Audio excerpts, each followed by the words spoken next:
Курсак тойгон жердин баары эле мекен эмес. Мобилизация жарыялагандан бери орусиялыктардын санаасы арбыды. Анткени буга чейин жөн гана согушту орус пропагандалык каналдарынан көрүп, пиво ичкенче украиндиктерди Бендер, Хохол, Укроп деп сөгүп олтурушкан. Жада калса бул жакта туруп алып, Путин менен анын командасына ичи чыкпай, мына мен болгондо кыйратат элем дегендери да көп болчу. Аларга мейли орус экен. Биздин көзү жимшик орустарга эмне жок десең, аларга жанталашып. Жакында Киевди алабыз дегеничи. Мына эми жалпы СССР ностальгиясы менен жашагандар үчүн эбегейсиз чоң мүмкүнчүлүк жаралды. Родина, мать зовет. Эми согушту көгүлтөр экрандан эмес, жанынан көрүп, катышсаңар да болот.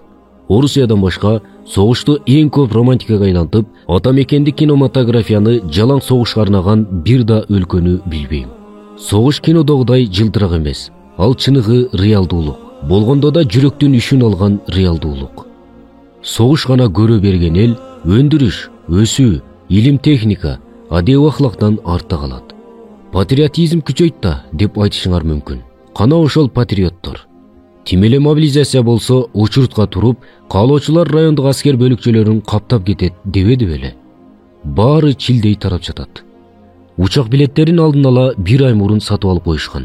Эптеп эле качмай, Европа кабыл албай жаткандыгына байланыштуу үчүнчү өлкөлөр аркылуу качуу же ошол өлкөлөрдө калып калуу аракетин жасап жатышат. Бирок аларга деле убал жок. Анткени убагында өз бийлигин конструктивдүү сындап түздөгөн эмес. Жыл сайын сырдалып, бирок от албаган жана КАМАЗдарга жүктөлгөн темир тезектердин сырдуу күчүнө ишенген. Зомбо жашка айланган пропаганданын уусуна суугарылган. Европанын эң алдыңкы немистери канти фашист болсо, Орусиянын эли жана аларга жан тарткандар да дал ошондой таризде маңкуртташкан. Учурда бийликке каршы чыгып болуттуу бир бурулуш кылуусуна көзүм жетпейт. Анткени революция алгач көчөдө эмес, аң сезимде болушу керек. Мигранттарыбыздын да көңүлү тынч эмес. Жарандык алып алгандары толтура. Ооба, алардын көпчүлүгү жыргагандан кеткен жокпуз да. Жумуш жок. Завод фабрика куруп бербейби мамлекет? Айласыздан пособиясы, айлыгы, пенсиясы көп болгон, төрөсөң энелик капитал менен камсыздаган, ипотекалык үй тараткан жана жумушка оңой киргизе алган орус паспортун алганга шаштык да деп айтышы мүмкүн. Ал жагы туура. Бирок андай болсо, жыргалыны көргөн соң ошол мекениңдин ордуна сатып алган родинаң үчүн чыдап кой эми. Чыда, башка айлаң жок. Анткени арзыбаган дүйнөнү кууп, бөтөн жерде, бөтөн элде жүрөсүң. Балдарың орусча сүйлөйт, жана Кыргызстанга баргысы жок. Өзүнө окшогон жимшик көздөрдүн көчө шыпырганын көрсө, орус досторунан уялат. Же алар менен биригип алып шылдыңдайт, чурка деп. Аны туугандарга айткандан уяласың. Алар болсо орусча сайраса тим эле суктанышат. Айылдан үй салып, үй той бергенсиң, бирок ал жерде жашабайсың. Кыргызстанда деле жумуш бар, бирок аны тоготпойсуң, айлык аз деп. Ошол аз айлыкка чыдап, Орусиядагыдай тытынбайсың.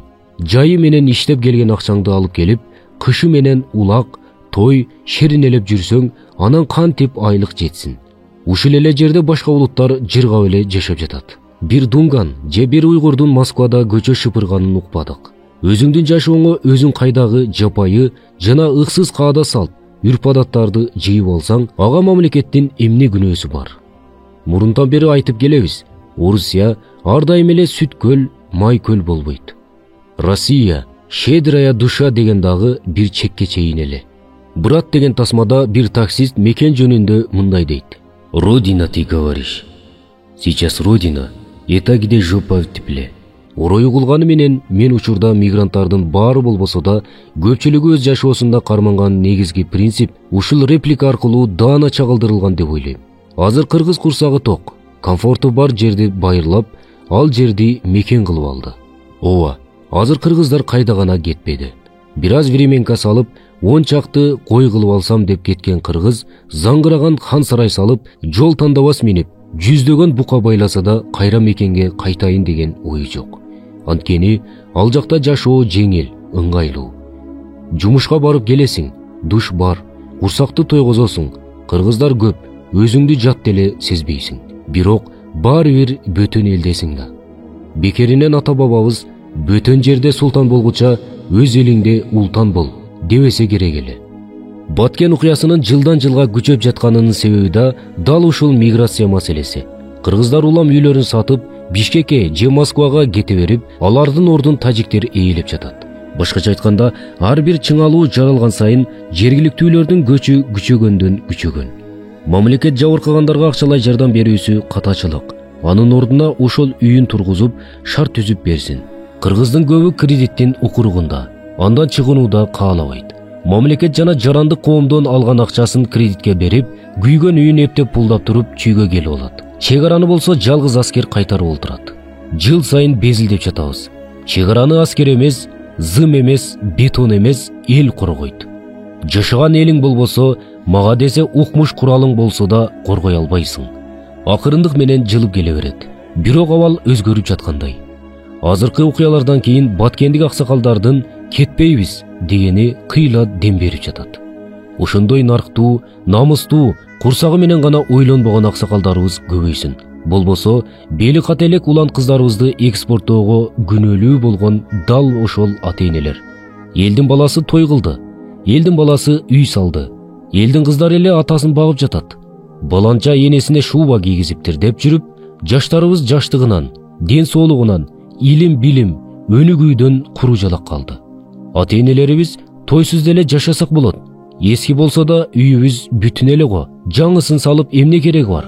Кыздарымдан же аялымдан келген акчага жашагандан көрө туалет казып болсо да аны бакканым артык. Балам Москванын суугуна тоңуп жүрсө, мен кантип уялбай шуба кийем.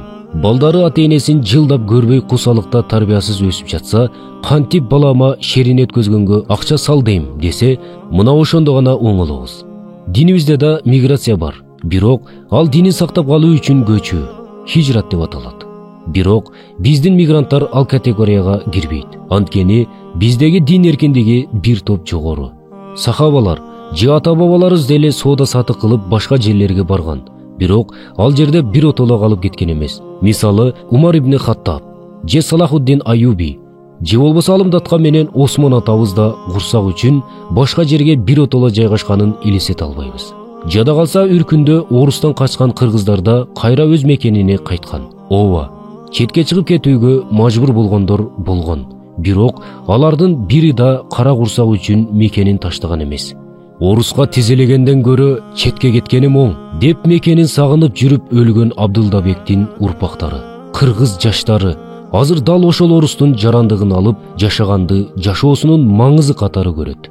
Кыргыз жаштарынын мекен түшүнүгүнүн ордун Америкага барып трак айдайм, Англияда кулпунай терем, грин картага кантип өтсөм, Германия же Кореяга кантип кетсем деген кызыкчылыктар ээлеп жатат. Ар бир кыргыз үй бүлөдөн улуттук саясатты жүргүзүшү керек. Балдар телефондогу орусча мультфильмдерди эмес, курсак тоет, мекен табылбайт. Биз кылымдар бою карманган динибиз, сүйлөгөн тилибиз, тутунган каада салт, нарк наслибиз менен сакталып жатабыз деген сөздөр менен чоңойсун.